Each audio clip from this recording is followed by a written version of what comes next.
Have you ever paused in a crowded room and felt a whisper of curiosity? What if your presence could resonate long after you depart, bending minds and inclinations toward your will without a single raised voice? What if the certainty you exude becomes a silent decree that people internalize and replay in solitude, shaping their choices unconsciously? This is the great question we must confront. How does one cultivate an aura so potent that it exerts inexorable gravity, compelling silent craving for the assurance only your existence can provide? Imagine standing before a sea of faces, graduates seeking guidance, executives vying for influence, seasoned professionals scoping allies and rivals alike, and sensing that your mere bearing eclipses their noise. Such dominance arises not from volume or ostentation, but from a deeper orchestration of presence, restraint, and strategic mystery. In this first part, we will excavate the foundational elements of an irresistible aura, the internal shifts, micro-behaviors, and psychological architectures that, when assembled with deliberate care, form an unseen fortress of influence. We begin by exploring why hunger for approval undermines sovereignty, then move through exercises in calibrated silence, gaze mastery, vocal cadence, and attire as narrative punctuation, each step designed to lay bricks in the invisible ramparts that distinguish the obeyed from the merely noticed. First, consider the insidious odor of approval-seeking. From youth, many are conditioned to chase applause, feedback loops of affirmation that momentarily elevate self-esteem, yet tether identity to external verdicts. But such hunger signals weakness. Instinctively detected by others, it classifies you as petitioner rather than sovereign. To build an aura, you must purge this impulse. Begin with small experiments in constraint. When a comment invites immediate reply, pause an extra heartbeat before answering. When an interruption threatens to draw you in, let it linger, unacknowledged, until impatience surfaces in the instigator. Each withheld reaction functions as a quiet declaration. You answer only on your terms, reinforcing the unseen walls around you. Over time, your mind acclimates to this restraint. The initial discomfort of delayed responses yields to a calm deliberation that others interpret as confidence. As their impatience grows, you remain unmoved, and they learn that engaging you requires deference to your rhythm rather than demanding theirs. Next, calibrate your gaze as a currency of hierarchy. Eyes announce precedence before any words form. Distribute attention sparingly, like a banker dispensing gold. Anchor eye contact long enough to unsettle complacency, then drift away with the ease of boredom, concluding an exchange. This pattern signals that your regard is a privilege, not a right. When someone dares to meet your eyes and feels the weight of your scrutiny, they sense their position measured against your inscrutable standard. To the young, this appears as formidable assurance. To the experienced, it recalls interactions with leaders whose gaze once unsettled ambitions. Practice by observing conversational dynamics. When you speak, fixate briefly on individuals in turn, then let your eyes wander deliberately, as though your mind has already moved beyond that moment. The implicit message: you operate on a plane where mundane anxieties do not dwell. Your voice becomes the blade that carves pauses into people's thought processes. Volume is secondary, cadence and tonal gravity are empire. Rapid speech betrays hurry and underlying insecurity, prey behavior. Predators economize motion, speak on the exhale, letting consonants land like iron stamps and pauses loom large enough for listeners to wrestle their assumptions. Rehearse sentences until each syllable feels like a loaded chamber. Notice how habitual upward lilt turns statements into questions, begging affirmation. Excise this pleading inflection, ending statements with weight that instructs rather than solicits. In conversation, let each phrase strike with deliberate precision. The intervals you cultivate echo in silence, compelling reflection. When you speak less often but with measured intent, your words acquire disproportionate influence. Scarcity amplifies impact. Listeners lean in not because you shout, but because they sense that each utterance matters and cannot be taken lightly. Attire serves as camouflage and narrative punctuation. Clothes signal tribe and projected threat level. Consistency breeds archetype. Select a coherent palette and style that aligns with your envisioned persona. Monochrome for the strategist, muted earth tones for the stoic, deep dual accents for the commanding visionary. The intern who sees you on Monday should subconsciously confirm the legend repeated on Friday. A shifting wardrobe screams identity crisis. A consistent silhouette whispers inevitability. Yet do not fall into flamboyance for its own sake, rather dress to underscore presence. Garments that fit impeccably, cut to suggest authority without ostentation. Subtle details, a tailored coat, a crisp collar, minimal but telling accessories, become signifiers that others register on a limbic level. Over time, your appearance becomes shorthand for competence and dominance, so that even before you speak, people adjust posture and expectations in anticipation of your impact. Strategic silence is crucible and alchemy. Absence fertilizes mystique. Vanish from routine gatherings without apology. Skip the after-work banter. Decline certain invitations, letting intrigue germinate in your vacancy. This is not reclusive withdrawal but tactical scarcity. Your disappearance compels insecure minds to fill the void with speculation, attributing powers and motives you may never need to demonstrate. When you re-emerge, unspent attention floods towards you, as though awakened from drought. However, apply this sparingly. Overuse dulls the effect. The principle, let scarcity create narrative interest. Each selective absence deepens curiosity and elevates perceived value. Meanwhile, strategic presence, arriving unannounced in unexpected contexts, reinforces unpredictability and cements the aura. The break room at dawn, a secluded library corner at dusk, a forum where your silhouette materializes without warning. In these moments, you practice silent observation, say little, absorb much. Human minds encode anomalies as significance. They will whisper of your appearance long after you depart. Yet aura demands controlled vulnerability to convert envy into allegiance. A flawless mask breeds envy plotting in shadows. To transform envy into loyalty, reveal a failure so ancient it cannot harm, yet recent enough to feel intimate. Such calibrated disclosure creates a ledger of trust. I trusted you with this fracture, now repay with obedience. The younger glean hope that mistakes can become growth. The seasoned glean respect for wisdom tempered by experience. Ensure the vulnerability is framed strategically, said in an environment where your control over narrative prevails. The moment of revelation shifts perceptions. You appear both formidable and human, an archetype commanding respect, yet relatable enough to inspire allegiance. This paradox dominance, laced with subtle humanity, deepens the gravitational pull of your presence. Emotional temperature management further polishes the aura's climate control. Crowds oscillate between boredom and panic. Your role is to maintain a tension that binds attention. Excessive cold repels, excessive heat scorches. Master frenetic flickers, a sudden smile after stoic silence, a brief laugh at your own expense following incisive critique. These micro-fluctuations humanize the colossus without shrinking it. When you intersperse measured warmth amid composure, people feel relief and admiration, perceiving you as balanced rather than inhuman. Yet never linger in warmth long enough to dilute the aura's edge. Let each emotive spark serve as punctuation, a reminder that beneath the calm surface lies purposeful intensity.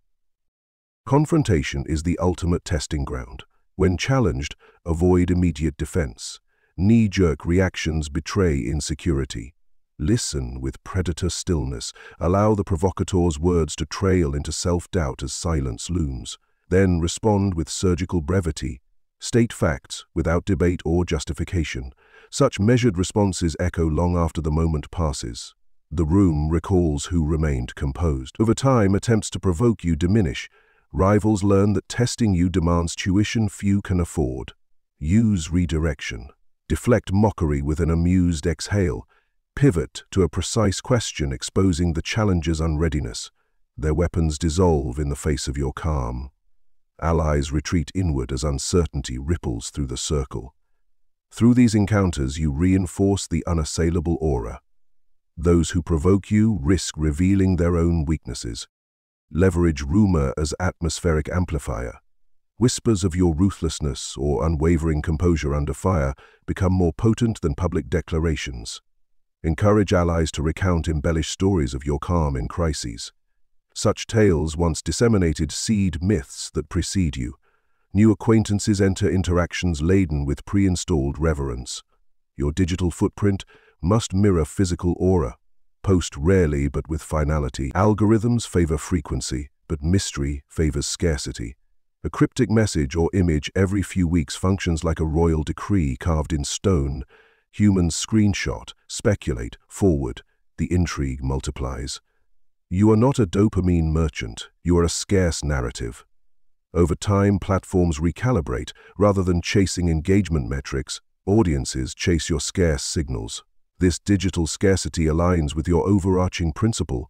Influence emerges from perceived rarity and weight. In personal relationships, withhold constant validation. Affirmation always available devalues like currency printed without gold. Instead, practice timed generosity. Compliments delivered after intentional silence. Support extended once self-reliance is demonstrated. This rhythm trains others to equate your presence with elevation and your absence with introspection. They learn that earning your approval demands effort, fueling devotion rather than entitlement. Yet balance this with genuine support that aligns with your strategic aims. Invest in those whose growth mirrors your vision, but detach decisively when dependence arises. Mercy is finite. Allocate it to those who reflect your discipline, not those who drain your reserve. Intellectual asymmetry sharpens the aura's edge. Cultivate a reservoir of uncommon knowledge. Histories of power, psychological studies, biographies of strategists. Drip insights sparingly, never dump information. When casual banter surfaces, counter a mundane reference with a concise anecdote from a distant era or obscure domain. Listeners shift from amusement to fascination. Conversation transforms into seminar, and you become oracle. The goal is not to appear ostentatiously erudite, but to make ignorance feel costly. When interacting, let your insights emerge as distilled crystallizations, prompting reflection. Over time, people recognize that engaging you yields perspectives they cannot access elsewhere, reinforcing your gravity. Daily rituals keep the aura's voltage high. Morning solitude to script internal narrative, physical training embodying discipline, deliberate interaction quotas to prevent social fatigue. Even emperors polished armor. Design rituals immune to external disruptions. Morning walks without digital leash, study sessions in solitude, breath control practices that condition calm under pressure. These routines reaffirm inner dominion. Each completed ritual is a silent testament to skipping them breeds cracks, honoring them cements resilience.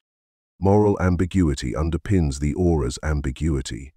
Leaders constrained by rigid virtue appear limited. Unspoken elasticity in ethics injects caution into alliances. Signal that your ethics adapt to stakes without descending into caprice. Oppose betrayal but reserve the right to redefine betrayal when contexts shift. This negotiating stance compels allies to weigh loyalties carefully. They admire your firmness, yet fear crossing boundaries you may redraw when necessary. Such calibrated flexibility deepens respect, for unpredictability fosters deference. They know you act from principle, but cannot fully anticipate the threshold at which principle yields to strategy. Humanity's psyche is a maze of mirrors. Most wander seeking reflections that flatter doubts. By building an aura, you become the mirror that warps their shape into obedience. The young chase your certainty as shortcut to maturity. The mid-career professional sees in you resolve theirs cannot muster. The veteran perceives a relevance beyond decay. Stand now with shoulders aligned, jaw leveled, breath measured, as though history has designated you for its next parable. Speak less, breathe slower, appear rarely, withhold warmth. Calibrate gaze, nourish rumor, ration approval. Let every departure echo like a vault door closing. In that echo, they recognize their wills as malleable clay and your aura as the kiln. They will not voice this revelation, language is brittle, for epiphanies reshaping assumptions. Instead, they adjust behavior. The intern straightens posture. The manager folds sentences like origami. Each micro-adjustment testifies to your gravitational pull. Finally, ritualize unpredictability. Choose a weekly moment to surface in an unexpected setting. Appear in the break room at dawn or a deserted library alley at dusk. Observe, then vanish. Such anomalies encode significance in human memory. Rumors proliferate, and your presence haunts corridors. Ubiquity born from scarcity. The more unpredictable your appearance is, the stronger the aura's imprint. This paradox of absence and presence fuels fascination. People remain alert, wondering where you might next materialize, investing mental energy that strengthens your influence. This first part has laid the groundwork. You have confronted the hunger for approval, begun forging restraint and strategic silence, honed gaze, voice, and attire into tools of narrative control, practiced calibrated vulnerability, and initiated rituals that cement presence and mystique. You have glimpsed how rumor, digital scarcity, intellectual asymmetry, and moral ambiguity amplify perceived power. You have seen how even absence can function as a tool of dominance. These foundational elements constitute the first stage in building an aura so powerful that people bend to your will without overt coercion. In the next part, we will delve deeper, exploring advanced tactics for sustaining this aura over time, navigating crises that threaten to erode it, integrating legacy-building practices, and ensuring that complacency never undermines the empire of presence you have begun to erect. Prepare to ascend to the next level of strategic mastery, where your aura becomes self-sustaining, outliving your immediate presence and weaving itself into the fabric of influence long after you depart. Now that you have initiated the construction of your unseen empire of presence, the question evolves. How do you sustain, adapt, and perpetuate this aura so that its dominion outlasts fleeting contexts and weathers the unpredictable currents of human affairs?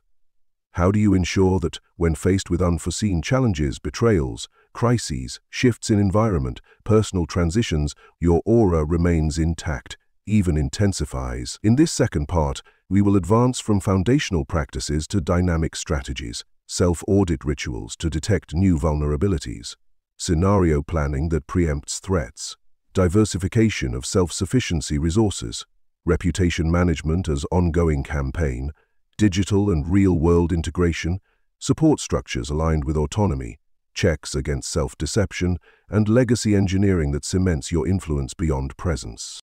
We examine how to balance solitude and selective engagement to avoid isolation without compromising sovereignty, develop adaptability so your aura thrives amid change, and guard against complacency as the silent assassin of influence. Ultimately, this exploration guides you to embody an aura that endures, self-sustaining like a living ecosystem, bending wills not only now, but in generations to come. Begin with ongoing self-auditation. Sovereignty demands vigilance. The triggers once tamed may re-emerge under novel guises as roles and contexts shift. A promotion could rekindle desire for external validation. A new social circle may tempt you to conform. Regularly schedule reflection periods, moments of solitude, where you revisit your emotional landscape. Identify stirrings of dependency or insecurity, perhaps an urge to seek recognition in a fresh arena or subtle anxiety about emerging expectations. When such impulses surface, interrogate them ruthlessly. Ask whether they serve your long-term sovereignty or risk reintroducing hunger for approval. Through disciplined introspection, you prevent complacency. Sovereignty is not a static state, but an evolving practice requiring constant reinforcement. Parallel to self-audit, embrace scenario planning. Think like an adversary. Visualize opponents exploiting potential weaknesses. Which facets of your reputation or relationships invite assault? Could a confidant's betrayal, a public scandal, or a digital leak undermine the aura? Enact mental war games. Imagine worst-case scenarios, then design countermeasures. If sensitive information could be weaponized, either remove it from your sphere or render it trivial. If a rival might attempt to destabilize you by questioning motives, prepare concise, reframing narratives that deflect without overt defensiveness. By preempting attacks, you transform surprises into anticipated events, neutralizing their potency. This strategic foresight conditions you to see challenges as opportunities to demonstrate composure, further reinforcing the aura's perceived invincibility. Diversify self-sufficiency. An aura anchored solely to one domain is brittle. Cultivate multiple sources of internal validation and competence. Intellectual mastery across varied fields, physical resilience through disciplined training, creative pursuits that yield fulfillment independent of external praise, philosophical or spiritual frameworks that grant meaning irrespective of material circumstances. When a domain falters, a project fails, a social alliance dissolves, you draw strength from other pillars, preventing existential tremors. For instance, if a negotiation collapses, solace and confidence arise from physical regimen or intellectual engagement. If digital reputation suffers, inner resilience springs from philosophical anchors. This diversification ensures that no single breach can destabilize your inner fortress. Reputation management is not a one-time effort, but an ongoing campaign. Your reputation functions as the outer rampart of your aura. It deters manipulation and shapes expectations. Consistently exhibit composed behavior. If anger emerges, manifest it only when strategically advantageous, signaling that emotion is a tool, not a reflex. Maintain calibrated visibility. Avoid contradictory signals that fracture the persona you've crafted. Guard against accidental vulnerability leaks. Even casual oversharing can breach the aura's mystique. Monitor perceptions discreetly. Solicit feedback from trusted allies who share your ethos, but avoid over-reliance on their affirmation. When you detect reputational drift, deploy subtle corrective measures, a strategic appearance, a curated anecdote, or a controlled vulnerability disclosure that realigns the narrative.